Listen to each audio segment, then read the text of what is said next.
Salut les pirates, j'espère que vous allez bien, moi ça va bien. Ben, ce soir c'est le retour des lives, donc jeudi 19h. Je pense que plus tard on les sort, dans l'année on va les faire plutôt à 21h, je sais pas, on va en parler ce soir dans le live. Donc je vous rappelle, ce live ce soir à 19h. Donc on va apprendre à répondre aux bonnes questions. Vous allez être une machine à résoudre les problèmes et ça c'est génial. Donc ce soir 19h, donc je vous mets le lien dans la journée. Vous pouvez commencer à poser vos questions avant le live. Et je réponds ensuite à vos questions petit à petit, tranquillou. Il n'y a pas de souci, on avance. Et je réponds à vos questions. Je vous donne quand même quelques données sur la formation pour vous apprendre encore à être une machine à résoudre les problèmes. Et puis après, je réponds aux questions que vous poserez pendant le live. Donc on se régale, on prend l'apéro ensemble. C'est l'apéro des pirates. Je vous incite à venir ce soir à 19h. Vous allez vous régaler, vous allez discuter entre pirates. Aujourd'hui, je vais vous apprendre à explorer comment être plus créatif dans votre relation de couple grâce aux neurosciences. Et vous savez que vous allez récupérer votre conjoint parce qu'à chaque interaction que vous aurez, vous allez créer un moment un peu plus agréable que ne l'avait imaginé votre conjoint. Hein, c'est ce qu'on appelle la différence entre l'attendu et le réalisé. Et chaque fois que l'on a quelque chose de plus sympa qu'on avait attendu, eh bien, on a une sécrétion de dopamine. Et votre conjoint va devenir accro à la dopamine parce que vous aurez chaque fois, à chaque interaction, vous serez approché de votre conjoint, évidemment, comme les vases sont communicants, au fur et à mesure que la relation va être descendante entre pansement et criseux, vous allez pouvoir récupérer votre conjoint plus facilement. Donc, les milliers de couples à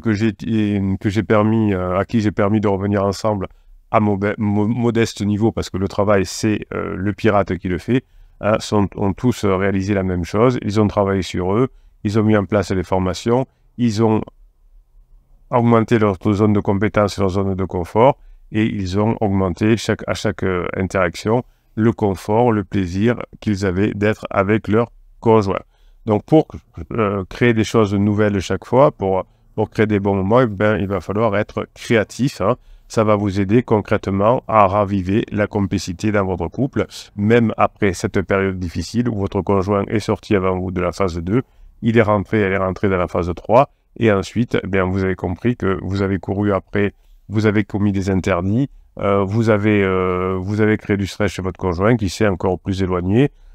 Pire, vous avez suivi des mauvais conseils comme le silence radio, la manipulation du film « Moi je te suis » ou la lettre magique, qui ont fait que votre conjoint n'a pas pu vivre avec vous ces moments supérieurement attendus par rapport à supérieurement réalisés par rapport à ce qui était attendu. Donc pas de sécrétion de dopamine en raison de l'erreur du silence radio, en raison de l'erreur du film « Moi je te suis ». Le film « Moi je te suis », c'est je m'attends à passer un moment avec mon conjoint, il me file entre les doigts, il annule au dernier moment, il fait la gueule, etc. Tout ça pour dire je suis accessible, je ne suis pas accessible, je ne suis pas quelqu'un d'acquis, en fait, de bêtises comme ça. Et donc, vous vous éloignez de votre conjoint. Donc, je vous propose des exercices dans les formations qui sont issus des recherches en neurosciences, mais aussi des coachings que l'on fait depuis 1999. Quand on a compris comment on crée, finalement, on peut facilement créer des résultats attendus supérieurs à des résultats réels supérieurs à ceux attendus. Pourquoi je vous dis l'inverse ce matin? Donc, la mémoire sémantique désigne chez votre conjoint l'ensemble des connaissances qui sont stockées sur le monde, notamment les bons moments passés ensemble et les mauvais moments. La mémoire sémantique contient tous les concepts, les objets, les associations qui vont vous permettre de comprendre la réalité et évidemment d'agir. C'est pareil pour votre conjoint. La mémoire sémantique lui permet de prendre des décisions. Donc, cette mémoire sémantique est organisée comme un vaste réseau dans lequel chaque élément est relié aux autres avec plus ou moins de force. Par exemple, dans votre esprit, la pomme peut être associée à une notion de fruit, mais aussi peut-être plus faiblement à l'idée du conte de fées de Blanche-Neige, par exemple. Donc, il y a des liens qui sont plus ou moins forts. Chaque fois que vous avez créé une forte émotion avec votre conjoint négative parce que vous vous êtes pris la tête, parce que vous avez commis un interdit, parce que vous avez fait une propulsion, eh bien, cette mémoire sémantique va être très forte et le réseau va être très, très costaud. Tandis que si vous ne parlez plus de ce qui s'est passé, à ce moment me dit Bruno, on s'est pris la tête avec mon conjoint hier soir, est-ce que je reviens, est-ce que de la situation. Est-ce que je reviens sur le truc? Non, hein. Moi, plus vous êtes, plus vous allez travailler la mémoire sémantique positive, c'est-à-dire, effectivement, oui, quand vous avez passé un bon moment, bien, vous pouvez renforcer ce bon moment. Par exemple, en envoyant une photo, vous avez fait les pitres, entre guillemets, avec votre conjoint, vous avez pris des selfies et vous renvoyez un selfie 4 heures après, ça renforce enfin, vous envoyez une photo du selfie à votre conjoint, ça va renforcer la mémoire sémantique, évidemment. Donc, la mémoire sémantique, c'est un réseau d'associations qui est riche et qui est interconnecté et qui va vous permettre de naviguer facilement entre des concepts éloignés.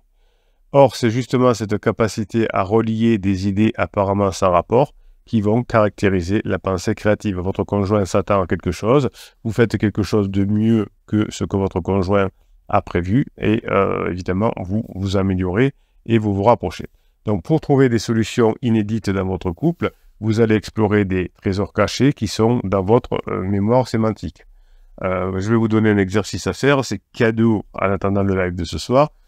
Pendant 5 minutes, listez tous les mots auxquels vous allez associer le mot couple.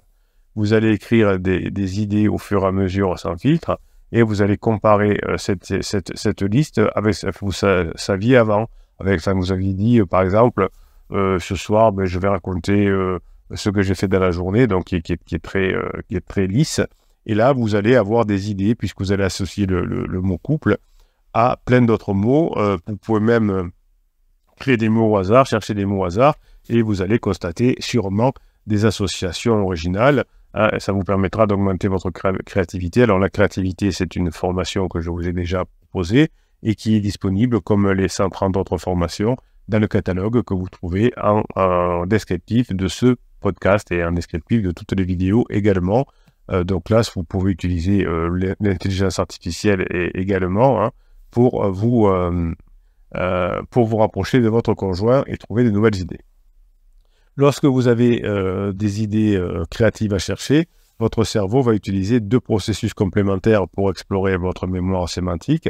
Le premier, que l'on appelle en neurosciences le clustering, qui consiste à activer intensivement un sous-ensemble de concepts qui sont liés entre eux. Je vous donne un exemple pour que ce soit plus concret pour vous, parce que je sais que vous adorez ce qui est concret.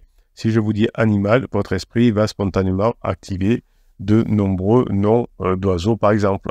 Donc, c'est des sous-ensembles ou de mammifères. Le deuxième processus, c'est la commutation, qu'on appelle switching en neurosciences anglaises. Il permet de changer brutalement de sous-domaine pour explorer des associations nouvelles. Par exemple, on peut passer des mammifères ou des oiseaux aux amphibiens. C'est le processus qui permet les associations d'idées innovantes. Par exemple, on va passer des oiseaux aux amphibiens et on peut imaginer l'histoire d'un oiseau et d'une grenouille. On peut imaginer de dessiner une grenouille avec une tête d'oiseau. Vous voyez, le fait d'avoir changé brutalement de sous-domaine, et le mot brutalement est important, va vous permettre d'avoir des idées innovantes. Donc, dans votre couple, pour améliorer votre relation, vous allez alterner des clusterings sur les termes positifs, des bons moments passés ensemble. Vous envoyez une photo de selfie que vous avez fait avec votre conjoint. Donc, faites un selfie, mais ne l'envoyez pas tout de suite. Attendez de le faire plus tard. Ne faites pas de selfie de votre conjoint, enfin de vos enfants, par exemple, avec vous. Ça, c'est un interdit parce que votre conjoint, surtout pendant la phase d'alarme, dira « bah oui, tiens, il veut me montrer qu'il est plus fort que moi, qu'elle est plus forte que moi, qu'elle n'a pas besoin de moi, etc. » Donc, ça fait éloigner votre conjoint. Donc, vous allez alterner les clusterings, les souvenirs heureux, donc envoyer, par exemple, un selfie pour rappeler qu'on a fait quelque chose de bien dans la soirée, et des switches qui vont être vers des domaines inattendus pour aborder la relation sous un angle neuf, et vous allez voir que votre créativité relationnelle s'en trouvera décuplée. Vous pouvez partir sur un clustering, et ensuite vous plaisantez en mettant un switching sur autre chose qui est à côté. Ça, c'est très puissant pour faire en sorte que votre conjoint passe un moment avec vous supérieur à ce qu'il avait attendu. Vous pouvez vous amuser pendant 2 minutes à produire des mots sur le thème, par exemple, qualité de mon partenaire, puis sans transition, vous énoncez pendant 2 minutes des pays du monde. Et vous voyez un peu ce que ça peut dire. Vous pouvez avoir des qualités de votre conjoint plus le mot, je sais pas moi, Chine, Amérique ou je ne sais quoi, et peut-être que vous allez avoir des choses qui vont sortir en disant comment cette qualité, on pourrait la retrouver en Amérique, comment on pourrait faire une sortie ensemble dans un restaurant américain, hein, comme je sais pas. Donc, vous voyez, en tout cas, si vous voulez chercher des idées nouvelles, vous allez utiliser à la fois le clustering et à la fois le searching. Grâce à l'imagerie cérébrale, les neurosciences, on identifie les bases neuronales de ces deux processus créatifs. Le clustering va reposer sur la connectivité entre les réseaux attentionnels et le contrôle cognitif. En clair, hein, pour que vous compreniez bien, produire une série d'idées dans un même registre demande de l'attention soutenue et une certaine inhibition d'autres concepts. Si vous voulez trouver des qualités à votre conjoint, on est sur un clustering, eh bien ça va vous demander de réfléchir, et quand vous allez avoir les idées des défauts de votre conjoint, de les inhiber. Donc ça, c'est un défaut. Donc finalement, le switching dépend de la connectivité entre le réseau du mode par défaut, impliqué dans la mémoire sémantique, et le réseau de contrôle cognitif. Donc là, c'est une façon différente, c'est passer petit à petit, c'est-à-dire souplement, hein, d'un concept à un autre plus éloigné. Ça va nécessiter de puiser dans ses connaissances tout en maintenant le cap, ce qui veut dire que votre conjoint va vous parler de pansement, que votre conjoint va vous parler de quelque chose de désagréable. Eh bien, pas à pas, vous allez utiliser votre réseau cognitif pour sortir de cette conversation désagréable. Par exemple, votre conjoint vous parle du travail, et vous savez que pendant la phase 2 du couple, on parle beaucoup du travail puisque ça fait partie de la connexion. Eh bien, finalement, vous allez petit à petit puiser dans des nouvelles connaissances, et vous allez, par exemple, votre conjoint vous dit oui, parce que le client m'a dit que Mais il habite où, ce client? Ben, il habite, je sais pas moi, la ville d'Orange. Ah, ben Orange, je me souviens d'un truc, et vous parlez de la ville d'Orange. Vous voyez, où il y a eu des bouchons cet été sur Orange. Enfin, vous voyez, vous arrivez à faire du switching pour ne pas être trop lourd et pour ne pas que ça s'embombe. Donc, votre créativité va émerger de la synergie entre une exploration décousue de votre mémoire sémantique et un processus de contrôle pour focaliser votre attention. Donc, c'est subtil et c'est essentiel. Ça permet effectivement d'aller chercher des idées nouvelles, mais de rester concentré sur l'idée nouvelle. Par rapport à votre conjoint, vous resterez concentré sur le fait de ne plus parler avec votre conjoint. Donc, pendant 5 minutes, je vous donne l'exercice à faire. Notez tous les souvenirs positifs qui vous passent par la tête par rapport à votre relation, par rapport à votre conjoint. Puis, vous faites une liste de lieux de voyage sans rapport. Et ensuite, vous reliez aléatoirement un souvenir et un lieu pour imaginer un voyage de couple idéal. Hein, vous voyez, donc vous prenez deux choses différentes, vous créez des ponts, des associations, des switching, et vous allez y arriver. Donc, comment vous pouvez utiliser cette créativité pour revitaliser votre relation, pour créer des bons moments avec votre conjoint au-delà de ses espérances, pour créer la dopamine? Eh bien, vous pouvez organiser, par exemple, une soirée avec des amis, une soirée que vous appelez une soirée explorateur. Imaginez, par exemple, que chaque personne doit amener 5 objets un peu farfelus qu'il a chez lui, et puis on va pouvoir improviser des scènes insolites avec ces objets. Donc, première étape, des personnes différentes, et ensuite des objets différents. Et on mélange ces objets et ça va donner des idées. Ça va permettre de passer une soirée nouvelle qui n'a jamais été passée, puisque on prend des personnes qui sont pas de votre couple, donc qui sont autres, donc ça va augmenter votre capacité relationnelle, et qui vont amener chacun des objets différents. Et vous pourrez faire souvent cette soirée, et il n'y aura jamais les mêmes jeux, les mêmes données, puisqu'il y a des amis et des objets. Par exemple, vous allez faire une balade et vous lancez à votre conjoint une série de défis de faire des photos loufoques, hein, des photos créatives. Et vous allez effectivement les garder pour les renvoyer plus tard. Vous allez peut-être préparer chacune une playlist musicale sur un thème imposé, et vous voyez finalement quelles sont les chansons qui sont en commune, vous les écoutez et vous dansez dessus, vous faites quelque chose comme ça. Vous rentrez, avant d'aller dans un restaurant, vous imaginez, vous avez droit à 5 ingrédients, et vous devez choisir dans la carte des plats qui ont forcément ces 5 ingrédients, ou qui ont un de ces 5 ingrédients. S'il n'y a aucun de ces 5 ingrédients, vous ne prenez pas. Par exemple, si vous n'avez pas choisi le riz, vous n'allez pas prendre une paella. Bon, vous voyez, inventer des choses de switching. L'idée, c'est de secouer vos habitudes avec votre conjoint, d'explorer de nouvelles associations d'idées. En sortant des sentiers battus, vous allez renouer avec votre créativité de couple et vous allez réenchanter votre relation.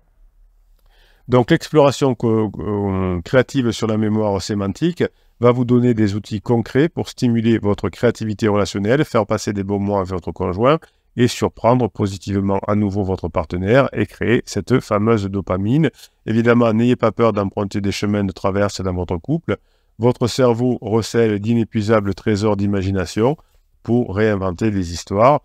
Vous avez la formation sur le storytelling, vous avez le catalogue des formations et descriptif de cette vidéo.